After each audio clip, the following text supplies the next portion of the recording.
अस्सलाम वालेकुम नाज़रीन, मैं हूँ Uzair Rashid Sandhu, advocate high court Lahore.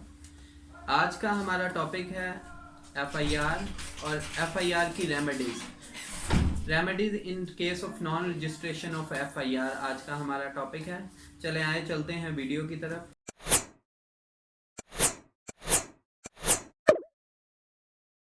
FIR, first information report is called FIR. उसके बाद क्या क्या रेमेडीज़ हैं, ये सबसे पहले तो मैं आपको बताता चलूँ। It is the duty of police to launch the FIR without any delay. जब भी उन्हें कॉग्निजेबल ऑफेंस की रिपोर्ट मिलते, it is the duty bound, police duty bound है कि वो फ़ौरन एफआईआर को लॉन्च करे। और नॉन रजिस्ट्रेशन ऑफ एफआईआर या any delay lodging of FIR can be a better ground of taking the disciplinary action against the police officials. Now I am telling you that the what remedies are available in case of non lodging of FIR.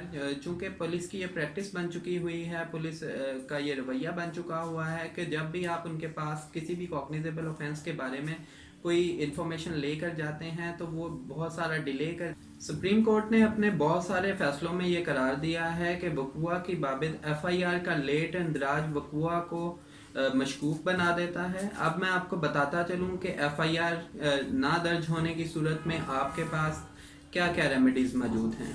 सबसे पहले जो remedies हमारे पास मौजूद है वो application हम file करें DPO को। District police officer is called DPO.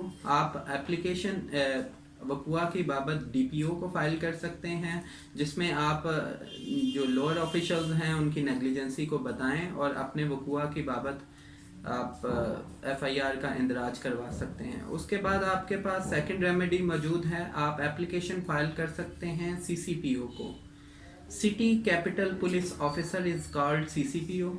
आप सीसीपीओ को एप्लीकेशन फाइल करें और आप बहुत ज़्यादा चांसेस ये होते हैं कि सीसीपीओ मेरिट पे इंक्वायरी करके आपकी एफआईआर को लॉन्च करे।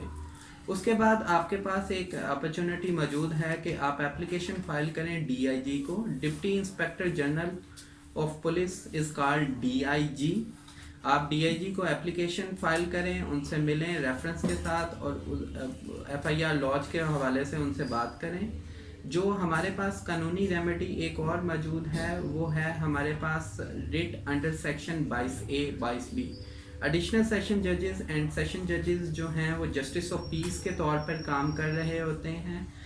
हर ज़िला में हर ज़िला के हेड के तौर पर जस्टिस ऑफ पीस के तौर पर आप writ under section 22A 22B CRPC for the registration of criminal case file कर सकते हैं। इसके अलावा हमारे पास रेमेडी मौजूद है, हम private complaint under section 200 CRPC before magistrate भी फाइल कर सकते हैं, जिसमें तमाम कंटेंट्स जो आपके वक़ुआ की बाबत हों वो लिख के दो गवाहों के साथ उनकी फहरिस्त गवाहान लगा के आप मजिस्ट्रेट के जो रूबरू फाइल कर सकते हैं। अगर मजिस्ट्रेट ये समझेगा कि कोई कॉग्निजेबल ऑफेंस मेड आउट हो रहा है तो वो मुल्ज़िमान को नोटिस कर देगा। उसके बाद जो है वो चलान केस की तरह ही ये प्रोसीजर चलेगा।